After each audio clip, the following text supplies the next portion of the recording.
Hi. Hello, Ambly. Hello. So, What up? today you will be playing the Tiefling Runo Berg, correct? Yes, that's correct. So I would like to join you a little older than I joined Ed. I'd like to join you around your teenage years. All right. Yeah.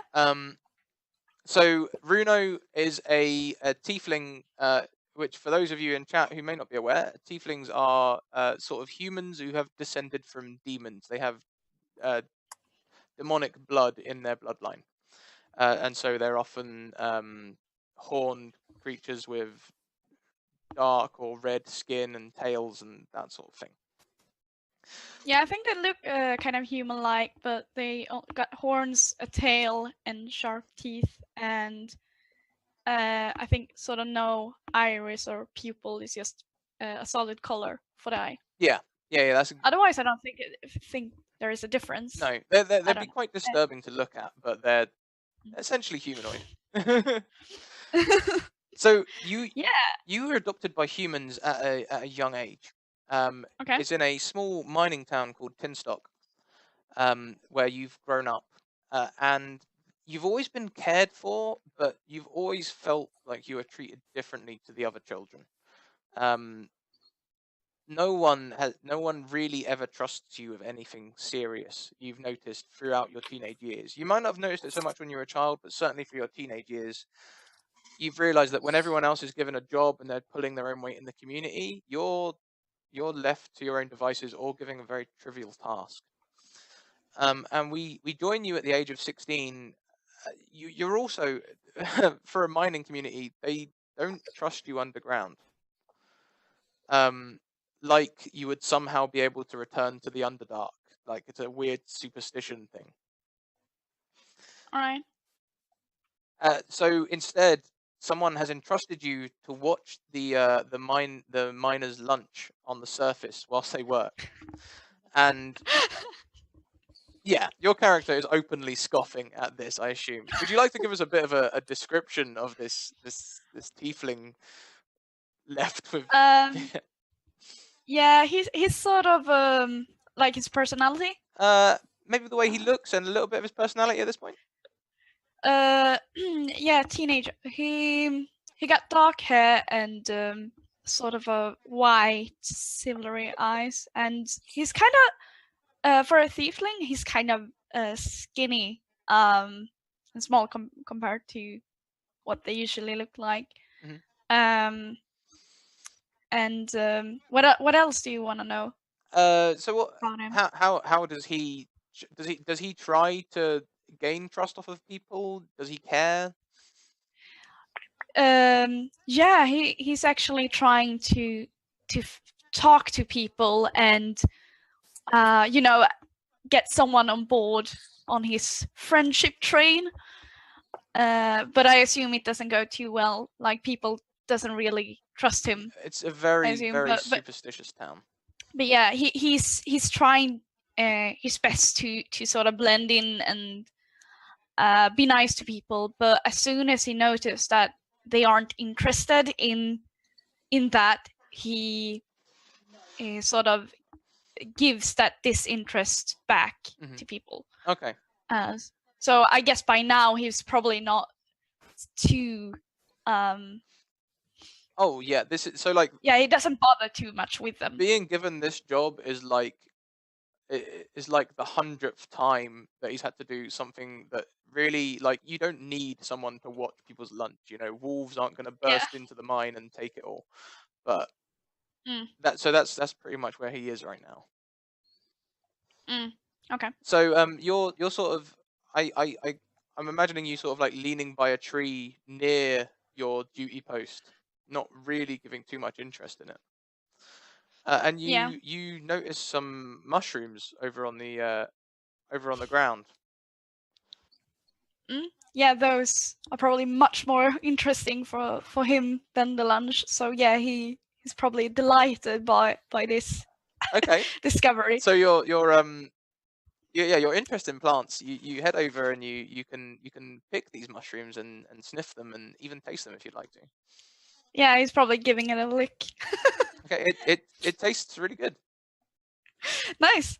I take them. And probably try different things like what can be done with them. Like cook them, eat them raw, see the outcome pretty much. Okay, so you spend several hours doing this, and after a couple of hours, you are incredibly hungry. You are like you've tried cooking them, you've tried mashing them up and you know, putting them at the back of your throat and like touching them against your nose and having a good old sniff, and you are seriously hungry right now, and that the miner's lunch is just like looking at you, and you know Oh, nice. it would be awful, but you're really hungry. What would you? They would understand. He would probably take it.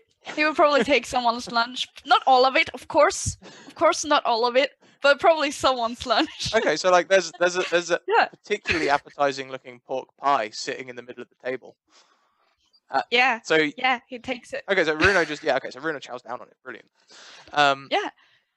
And then you're satisfied with that, and you go back to the you can go back to the mushrooms of experimenting them and stuff. When lunchtime comes around, one of the miners, his name is Folan. He's looking for his pork pie, and he starts getting quite like, where's Mary always makes me a pork pie. Where's my pork pie? And like he's looking at you already. He's not like looking around at everyone else. He's deliberately aiming this towards you.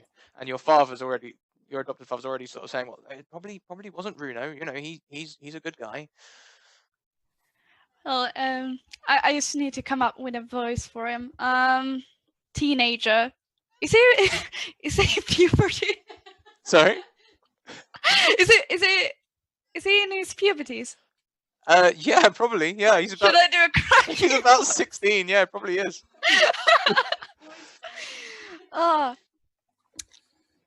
Chill out, my dude.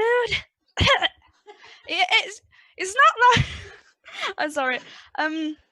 They would probably say something like, "Chill out, my dude. It's not the end of the world. I was hungry. I mean, I worked too." Yeah.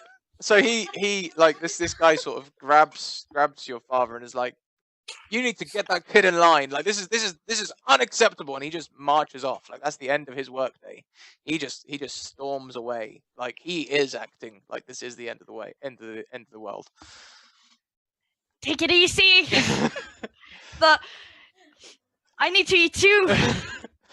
So he just like picks up a stone and like throws it your way, and it doesn't go anywhere near. But he's just like really angry and just being like rah, and just sort of wanders off. Runo just raised his hand like. And okay, so like your father, he comes across and he says, Runo, come on, you only had one job, just to look after the lunch. Couldn't you just try a little harder? Yeah, but what about my lunch? What about me? I need to eat too. Why? You only had a short shift. You could have headed home for some lunch.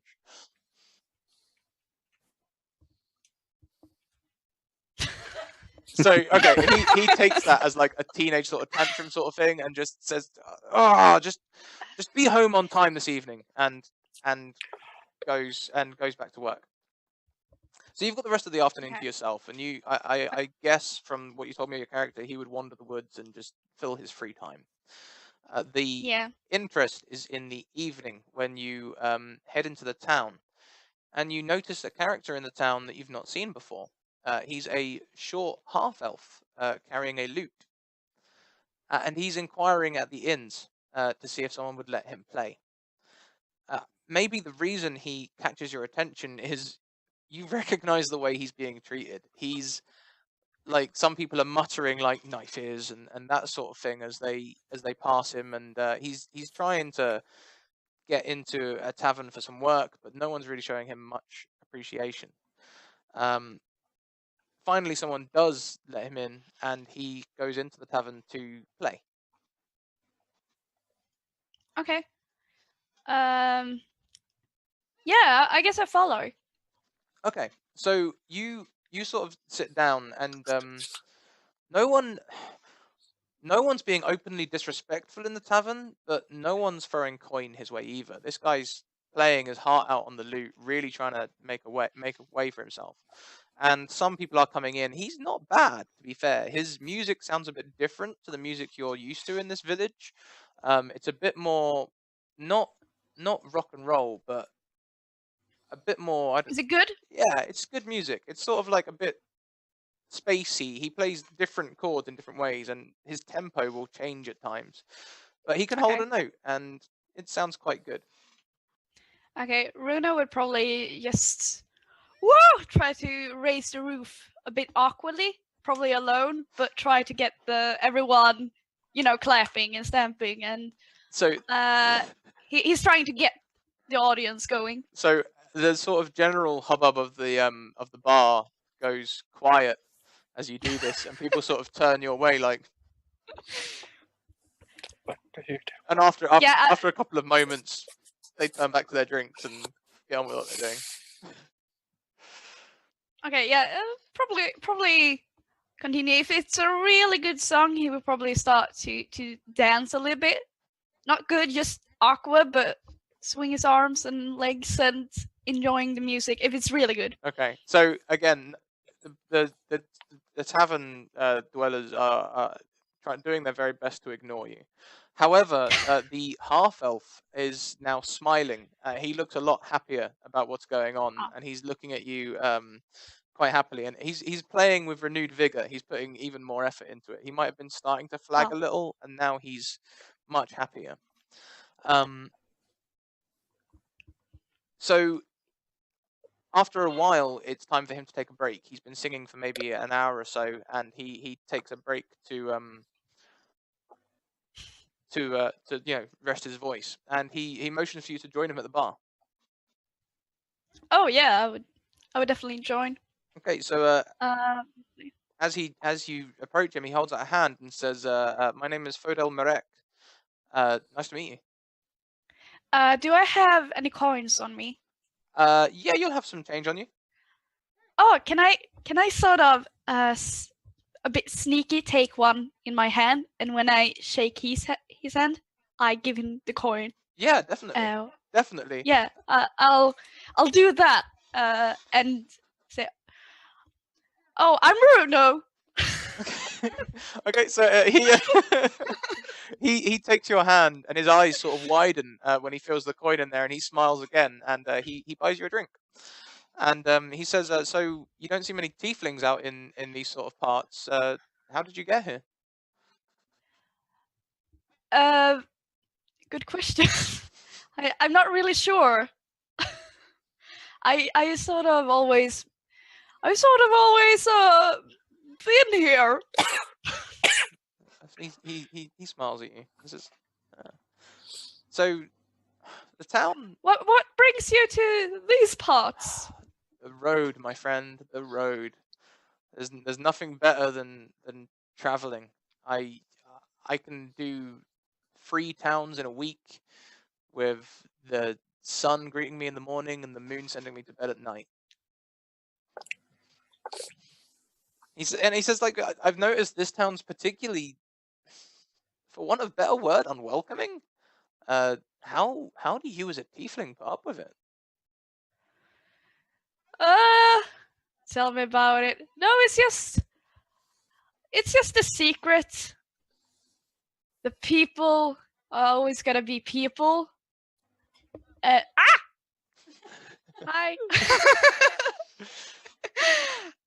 Alice, I see you. Okay, I'm just gonna hold it for now. What was the question? How do you put up with the people here?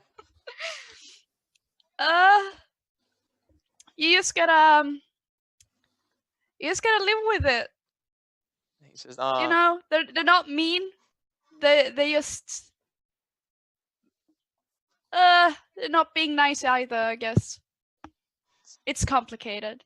So he says, it reminds me of my hometown. Where I grew up, I was a half elf. I was in a human. I grew up in a human alienage. But was never really welcome there. I grew up in a small village, and they gave me, you know, the elven named Fodel, and I don't know, I never felt like part of them, and it sort of reminds me of that sort of hostile environment. Yeah, it might be the same all over the world. But you should know, you have traveled a lot. Oh man, no, some towns are so much more welcoming, you know. You can really have some. What? Yeah. For real? Yeah, like Whoa! some nights, and like he pulls a gold coin out of his pocket, and he's like, some nights I get thrown more than one of these. People are really welcoming. You can just see Runo like open his mouth, just staring at the coin, like. Yeah, and so he says, So impressed. hey, you know, you could always join me. I mean, you have this tiefling thing going on. I could like totally label my music as like music from the Underdark. Like, it's a bit different. People wouldn't know any different. And you know, if anyone was to give us any trouble, you could just give him that demon stare of yours, and we'd be well away.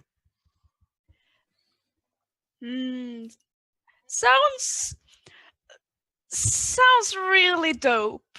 I just have to ask my parents first. Okay, so as you think of your parents, you realize that it's several hours after you should have been home, like your father told you. Oh dear. Gotta run. And when he sort of stands up and runs towards the door, he just remembers that he should probably say goodbye or something. So he turns around and say, "Be here tomorrow. I'll have an answer." And then I just walk to slams the doors open and run home. Okay. So you run home, and the sun's already gone down. You can see by silhouette light your adopted parents talking, and they're sort of having a bit of an argument. Oh, I was slowly open the door, quite trying to be a bit sneaky, but Trying to eavesdrop? well, yeah, kind of. Yeah, I'll do that. And so it's your mother and father are talking, and your mother's sort of saying, he's never been one of us. Like, he always breaks the rules. I don't know what else we can do. He's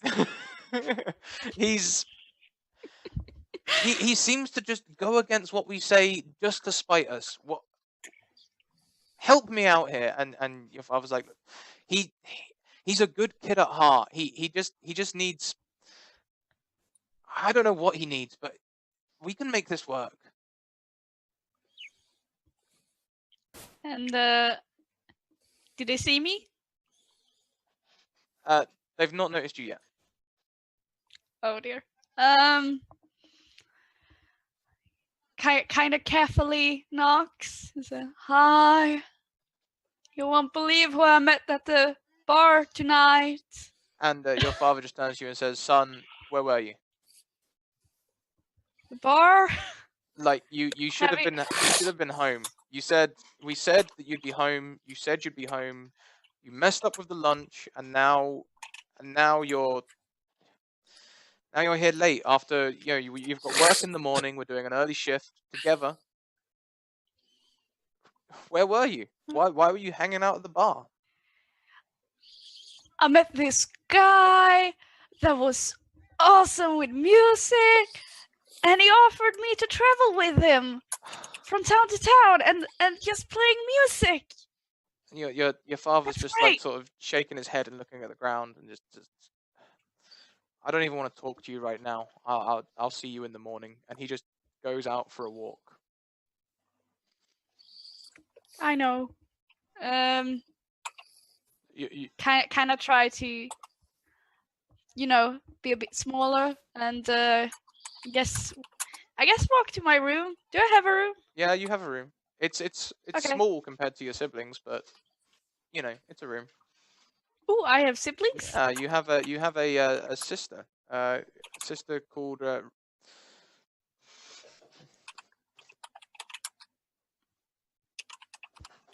Ella. Okay, cool. Yeah. If it's late, I'll just go to bed. If not, I'll lick at the mushroom again. You can do both. So you can like lick some mushrooms and head to bed. That's fine. So you sort of have a crazy sort of dream with all sorts of colors and you know you're sort of tripping. Nice. But the nice. main theme of the dream is just like Fodal again and again coming up and saying, "Come away with me, man. Just forget about this place." Like, and he's dancing. You know, like. Okay, nice. And you wake up the next day. Your dad's banging on the door to get you up and out to work, and you sort of do. You don't really talk much, but you get to work, and you sort of just like finish your shift again. Again, it's another. They don't. Your father never quite gets round to letting you down deep into the mines, but this time he gets you at the entranceway sharpening picks, which you know damn well picks don't need to be sharpened to work, but it's another one of them jobs that doesn't really need doing. Okay. And you can see the town from here, and you can see Fodal packing up his horse, ready to, donkey, ready to move on to the next town. I think I'm gonna run towards him, and forgot that I actually held the axe, so I'll bring the axe with me as I run. Okay, so he turns around and is like, "Whoa, whoa, whoa! You okay?" Like, you run towards him with an axe.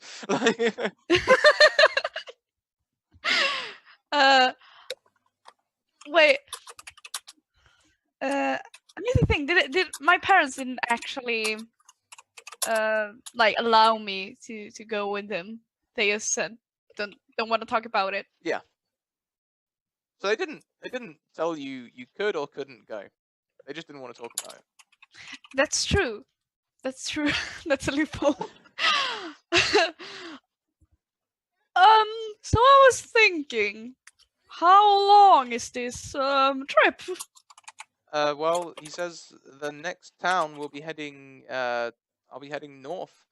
I'll probably head to Durgar. Actually, we'll probably head to the stronghold of light itself, the main keep. And there's always like, there's such a diverse crowd there. We're bound to get some work. Well, I'm bound to get some work. Obviously, you're welcome to join me if you want to join me.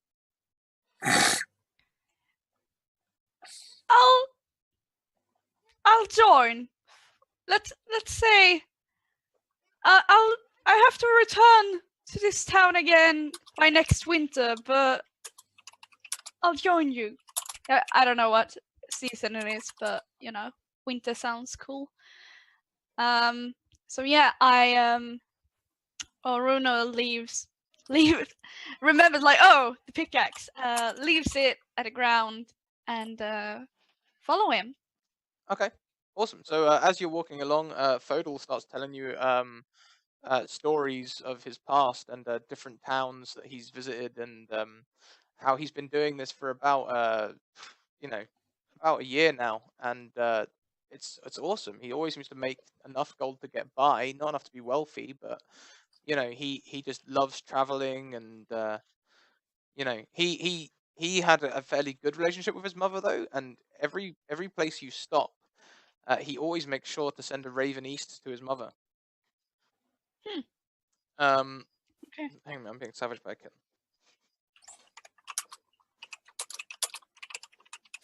Yeah. So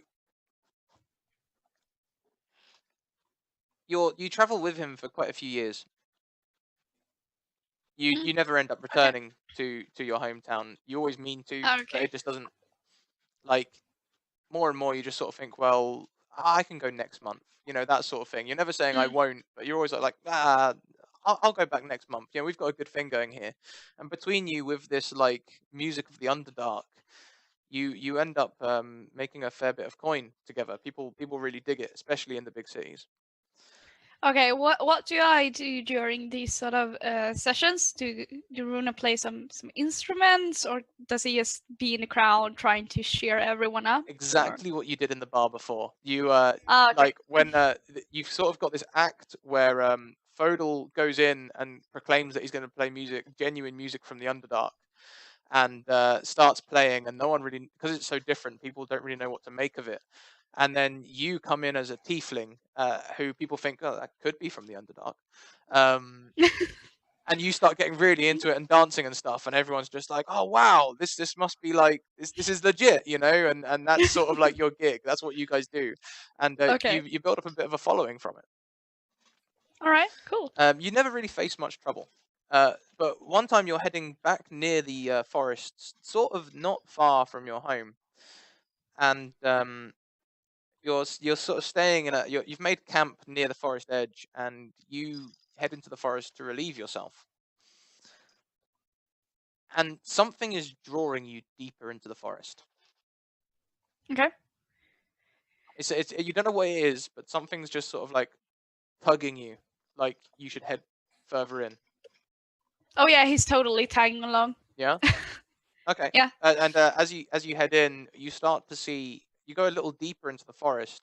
Like it doesn't feel like you've walked very far, but you start to see all sorts of foliage and plants that you don't really recognize.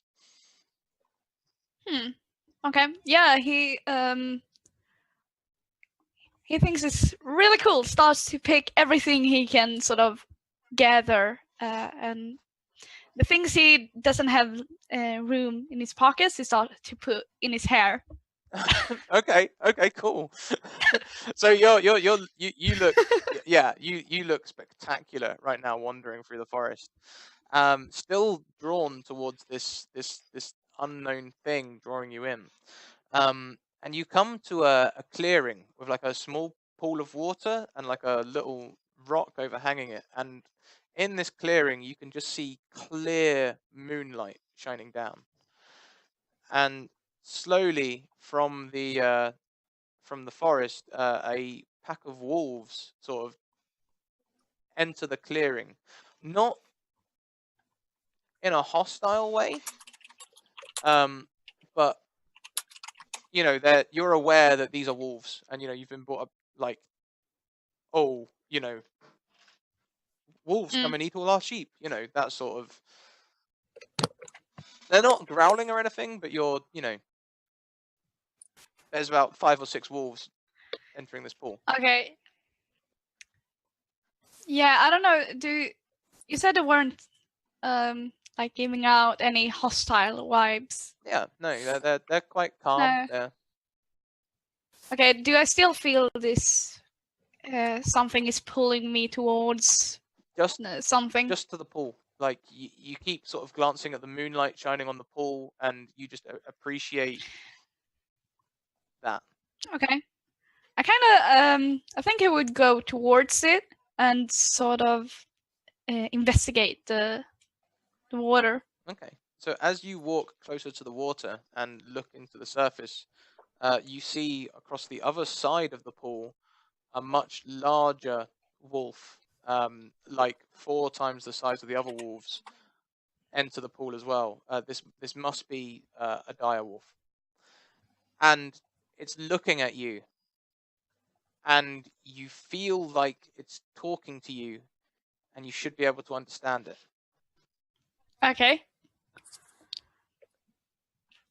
Do I understand what it says? So as you strain to hear, eventually you can make out what it's trying to say to you. And it's issuing a warning. The dire wolf is telling you that this is his pack, and that it's moving west, because to the east there is a stain upon the land, and the stain is spreading.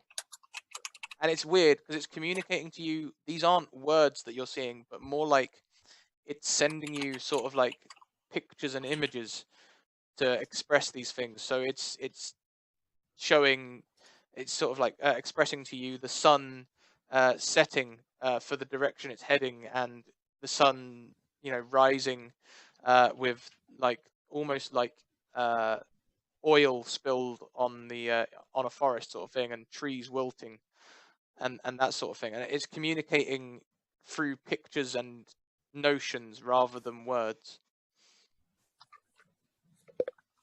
Okay. Is my village towards the east? It is.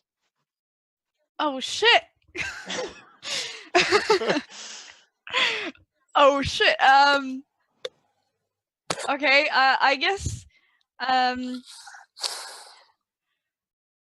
He would definitely just freak out because talking wolves aren't something he usually come across. Has the wolf finished speaking? Mhm. Okay. Yeah.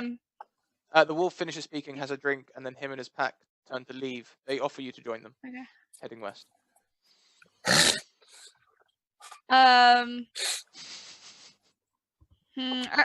Give me a second. I must think. That's fine.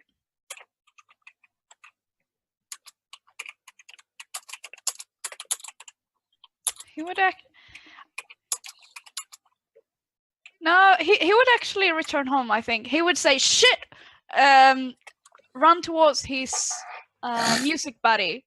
Tell him that he needs to go home. Or, like, tell him what he saw. Like, oh, talking wolves! Oh my god, it was crazy! Okay, so... And told him about the warning. As you run back to the camp, Mm? it feels like a lot further to go than it was to get to the pool. You feel like you should be running a lot faster than you were. Like you somehow got there a lot faster. Okay. And the... Is it sort of can I manage to run the whole way, or do I need to... Does it take like several hours and I need to take a break? You feel like you should be able to run the whole way, but something's holding you back. It's like you don't have enough legs. Okay. Enough legs. All right. Am I still? Do I still feel the pull towards the wolves? Do you still what? Sorry.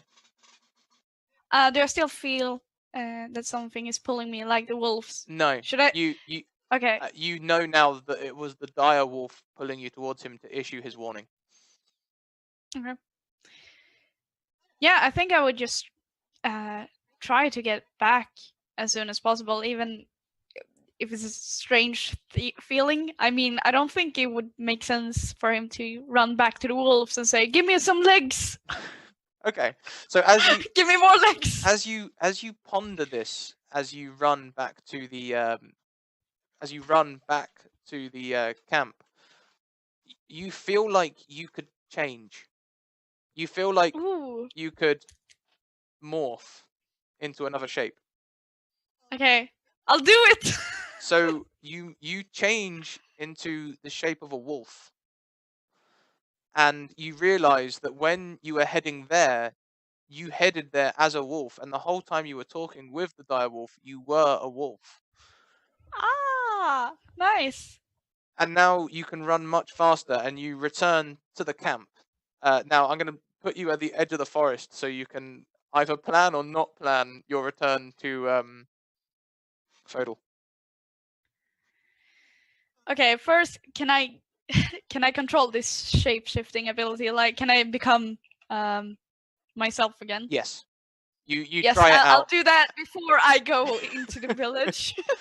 Okay, so it's just your campsite. It's just the camp with just the two of you. You couldn't get to a village in time. Oh, okay. I'll do that before he can see me. Okay. And I go and run towards him, waving my hands like, "You won't believe what just happened!" And I was running super fast, and then I picked flowers, and then there was a palm, and then was wolves that was talking to me, and then they said something about a warning, and I was a wolf. So Fodal is hastily packing his bag. he is he's ramming things in there, and he's just like, he turns to you and he's like, "Oh man, I don't know, maybe you smoke too much, I don't know," and he's just like, he's packing his bag and really trying to get moving. No, that's not it. I haven't been smoking for at least several hours. It's cool. He's like, Listen though, this is the real thing. This is that there's something out there, and I it's time for me to go home. so he sort of stops and looks at you and says, "You're heading east?" Yeah. He says, "That's exactly where I'm going. I've just found out that my mother's in trouble. I need to head east and protect her." That's awesome. I mean, that's sorry about your mom. Yeah, I'm gonna go and make sure my mom is okay too. All right, I'll help you pack, and I help him sort everything out. Yeah. So you guys end up leaving more stuff than you pack for speed, and you make record pace. Normally, you guys just sort of saunter along. You've acquired a donkey as well by now, and you're or a small pony, and you're just. I want a small pony. There you go, small pony, and you've usually take it at quite a casual stride, but in this case, you've abandoned the tent. You've abandoned, anything you don't need. You've literally only got your loot and the possessions on you pretty much, and you're making haste, like running and walking in alternate stages to get further without tiring your mounts. And before you get to your hometown, Fodal stops in at a village, and he says, "Look, I'm really sorry, man, but I'm gonna cash in and buy a fast horse. There's no way we can afford two, but I know your hometown's a lot closer than mine, so I'm gonna make a break for it." Don't worry about it, dude. I can become a wolf. And he's like, gives thumbs up. And he just looks at you like, "Yeah, okay, man, whatever." And like, so he does. He cashes in. He sells his loot, everything, and gets a fast horse, and he hightails it off into the sunrise, as it were. Call me. Okay, so you're continuing to head east. Yeah. By this time, you've got a good feel for geography. You know roughly where places are. You've been traveling for quite a few years, so you know roughly where places are, and you know if you stay somewhat close to the forest, you'll get home. So you do this, and soon you are at Tinstock. But okay, nice. Tinstock is not how you remember it. There is now a large wooden palisade all the way around, and men are training in both blacksmithing and soldiering. There's still mining going on, but it looks like the original owners aren't necessarily there anymore, and now it's being used to both make weapons and prepare an army. All right, I try to enter discreetly, like trying not to make a scene, but okay. Does someone notice me? Well, you're probably in your mid-20s by now, and you've sort of got used to having to sneak away from a few towns every now and again. With this, and you being able to transform into a wolf, you quite easily can avoid people by switching through various forms and that sort of thing. Okay, nice. I'm just trying to get back to the house I lived in.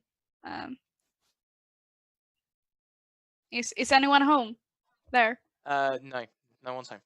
No. Oh dear. I go to the mine. My father worked at the mine, right?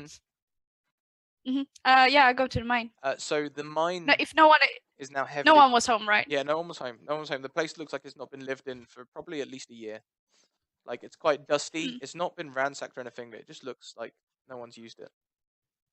Okay, I probably won't go into the mine just because I was raised not to go into the mine, but just look if anyone's there. Okay, so looking. It's heavily guarded.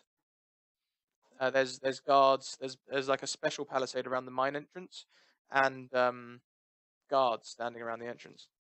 Yeah, I'm not discreet anymore. I'll just go forward and ask, like, say, "Oh, I'm Runo Halt! Berg. Who goes there? Hi, friend. State your business." Relax. I'm just trying to find my family. Berg. Do you know any? And Like, my dad worked at a miner. I say his name. I don't know. I don't know his name actually. Olaf Berg. Olaf. Yeah. They look at one another, and the second guy, the one who wasn't quite so shouty, is like, "Oh, relax, dude, he's high."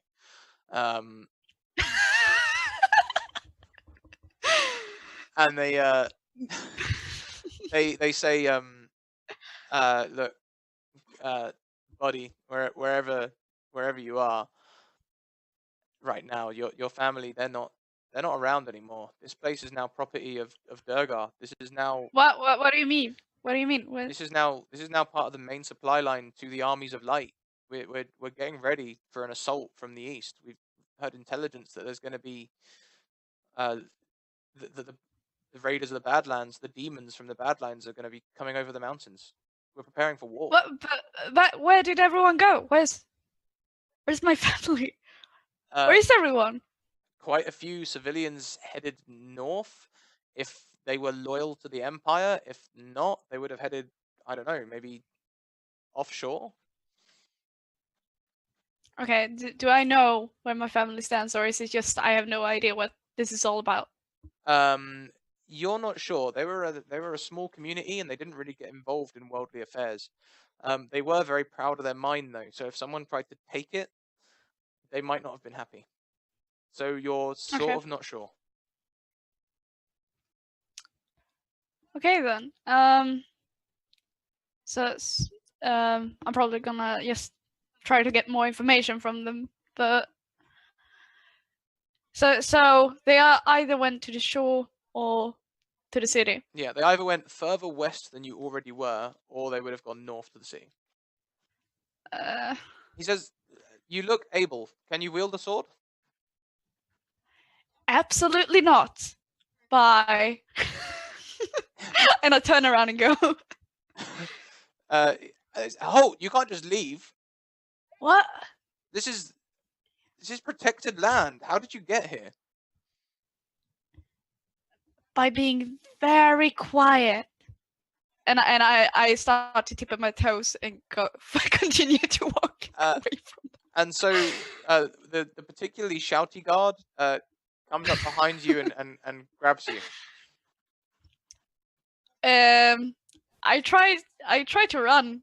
I'm not being quiet anymore. I try to run. Okay, so you break around the corner. You stagger into some guards, and you feel a thump on the back of your head, and suddenly all goes dark. Oh shit! That was a bad mushroom. And that's where we're going to leave you. Ah, okay. And we are going to go on to Ali. Hello. Ali, oh, actually, before we do that, sorry, Ambly. Was that everything you expected? Everything I expected and more. Thank you. Brilliant. I do like sort of a cliffhanger. Good. Nice.